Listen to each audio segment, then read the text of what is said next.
નમસ્તે ફ્રેન્ડ, તમારું સ્વાગત છે મારા કિચનમાં. આજે હું તમારી સાથે શેર કરીશ એકદમ હેલ્ધી, ખાંડ વગર, સ્વાદિષ્ટ અને સોફ્ટ એવો ચીકુના આઈસ્ક્રીમની રેસીપી.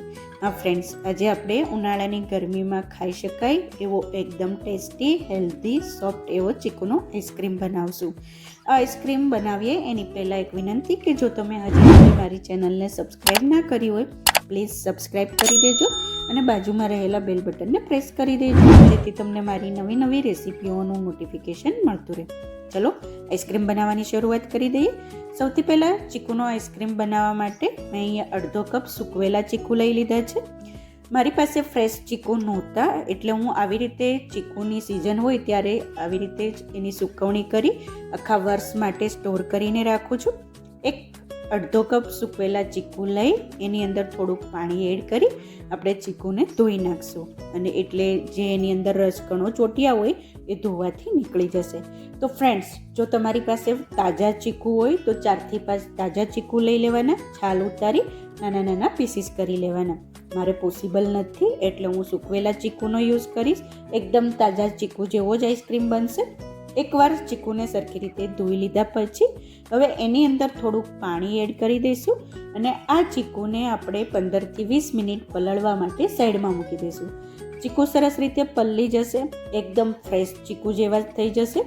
એટલે આવી રીતે જો તમારે સ્ટોર કરીને રાખવા હોય આખા વર્ષ માટે તો આવી રીતે ચીકુની સ્લાઇસ કરી સૂકવી દેવાના. 3થી 4 દિવસની અંદર ચીકુ છે એ સરસ રીતે સુકાઈ જશે અને તમે આ ચીકુને આખા વર્ષ માટે સ્ટોર કરી શકશો.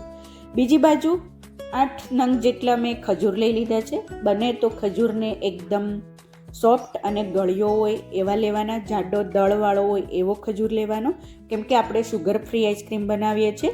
શુગરની જગ્યાએ આજે આપણે ખજૂરનો યુઝ કરવાનો છે. અંદરથી ઠળિયા કાઢી નાખશું. પછી આ ખજૂરની અંદર 1 કપ એકદમ ગરમ એવું દૂધ એડ કરી દેવાનું એટલે ખજૂર છે એ સરસ રીતે પલળી જશે.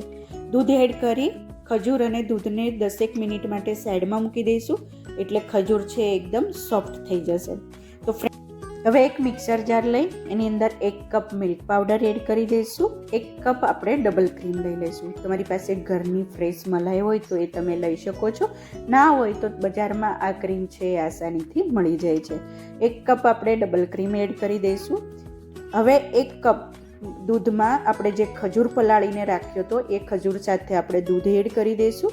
બીજી બાજુ ચીકુ છે એ મેં પલાળીને રાખ્યા હતા, સરસ રીતે પલળી ગયા છે, સોફ્ટ થઈ ગયા છે, એકદમ ફ્રેશ ચીકુ જેવા થઈ ગયા છે. તો આપણે 1 કપ જે ચીકુ પલાળીને રાખ્યા હતા હવે પલળીને 1 કપ જેટલા થઈ ગયા છે એ એડ કરી દઈશું. જો તમે તાજા ચીકુ એડ કરતા હોય તો 1 કપ ચીકુના પીસીસ લઈ તમારે એડ કરી દેવાના. હવે મિક્સર જારનું ઢાંકણ બંધ કરી સરખી રીતે મિક્સ કરી દઈશું, બ્લેન્ડ કરી દઈશું અને એકદમ સ્મૂથ થઈ જાય ત્યાં સુધી આપણે આને બ્લેન્ડ કરીશું. થોડાક ચીકુના પીસીસ રહી જશે આઈસ્ક્રીમ ખાતી વખતે એનો નાઇસ ટેસ્ટ આવશે. સરસ રીતે બ્લેન્ડ થઈ જાય ત્યાં સુધી આપણે મિક્સર જારની અંદર એને બ્લેન્ડ કરી લઈશું. હવે એક કન્ટેનરની અંદર આપણે બધું મિશ્રણ છે એડ કરી દઈશું. આઈસ્ક્રીમ માટેનું જે આપણે મિશ્રણ રેડી કરવાનું હતું એ રેડી થઈ ગયું છે. બધી વસ્તુને સરખી રીતે મિક્સ કરી બ્લેન્ડ કરી કન્ટેનરની અંદર આપણે ટ્રાન્સફર કરી દઈશું. તો ફ્રેન્ડ્સ, હવે આઈસ્ક્રીમની ઉપર જે આઈસ ક્રિસ્ટલ થાય એ ના થાય એના માટે આવી રીતે ક્લીન ફિલ્મ લઈ લઈશું. એને કટ કરી આવી રીતે ડબ્બાની ઉપર મૂકી દઈશું અને સરખી રીતે એર ટાઈટ આપણે પેક કરી દઈશું. આવી રીતે આઈસ્ક્રીમને ટચ થાય એવી રીતે આપણે એને ચોંટાડી દઈશું. ફરતી બાજુથી આપણે એને પેક કરી દઈશું. અંદર થોડી ઘણી જે એર હોય એને આપણે કાઢી નાખશું. ઢાંકણ બંધ કરી અને આ આઈસ્ક્રીમને 3થી 4 કલાક માટે આપણે ફ્રીઝ કરી દઈશું. 3-4 કલાક પછી આઈસ્ક્રીમ સેટ થઈ જાય પછી આપણે હજી એક પ્રોસેસ કરવાની છે એ કરશું. હવે 3-4 કલાક થઈ ગઈ છે. આઈસ્ક્રીમને ફ્રીઝરમાંથી બહાર કાઢી ઉપરથી આપણે ક્લીન ફિલ્મ રિમૂવ કરી દઈશું અને 3 મિનિટ માટે આપણે સાઈડમાં મૂકી દઈશું એટલે આઈસ્ક્રીમ થોડોક સોફ્ટ થઈ જાય પછી એની અંદર આવી રીતે જો મિક્સ કરી દેવાનું. અને હવે આની અંદર આપણે ચીકુના પીસીસ એડ કરવાના છે. તો ચીકુના પીસીસ આપણે અડધો કપ જેટલા લીધા છે. બને તો ચીકુને એકદમ પાકેલા અને ગળ્યા લેવાના, કેમ કે આપણે શુગર ફ્રી આઈસ્ક્રીમ બનાવીએ છીએ એટલે ખાંડની આપણે જરૂર ના પડે એના માટે ગળ્યા ચીકુ લેવાના. આવી રીતે રફલી આઈસ્ક્રીમના ડબ્બાની અંદર આપણે એડ કરી દઈશું. આવી રીતે સ્પૂનથી અંદર ડીપ કરી દઈશું. એટલે ખાતી વખતે આઈસ્ક્રીમ છે એકદમ સરસ એવા ચીકુના બાઇટ્સ આવશે અને ટેસ્ટી લાગશે. થોડાક ચીકુના પીસીસને આપણે ઉપર મૂકી દઈશું. રફલી આવી રીતે કોઈ પણ જગ્યાએ થોડે અંતરે મૂકી દઈશું. ઉપરથી શેકીને નાના નાના કટ કરેલા પિસ્તાને સ્પ્રિંકલ કરી દઈશું. ખૂબ જ સરસ એવું ચીકુ પિસ્તાની ફ્લેવર આવશે. ચીકુ પિસ્તાનો આઈસ્ક્રીમ બનશે. હવે આઈસ્ક્રીમને ફરીથી આપણે ફ્રીઝ કરી દઈશું. ઉપરથી આપણે ક્લીન ફ્લેમ લગાડી દઈશું. એટલે આઈસ્ક્રીમ એકદમ સરસ સોફ્ટ બનશે. આઈસ ક્રિસ્ટલ નહીં થાય, એટલે આવી રીતે કરવું જરૂરી છે. એકદમ એરટાઈટ આપણે બની જાય એવી રીતે લગાડી દઈશું. ઢાંકણ ઢાંકી આ આઈસ્ક્રીમને 7 થી 8 કલાક માટે આપણે ફ્રીઝરમાં મૂકી દઈશું. 8 કલાક પછી આઈસ્ક્રીમને ચેક કરી લઈએ. સરસ રીતે ચીકુનો આઈસ્ક્રીમ છે એ સેટ થઈ ગયો છે.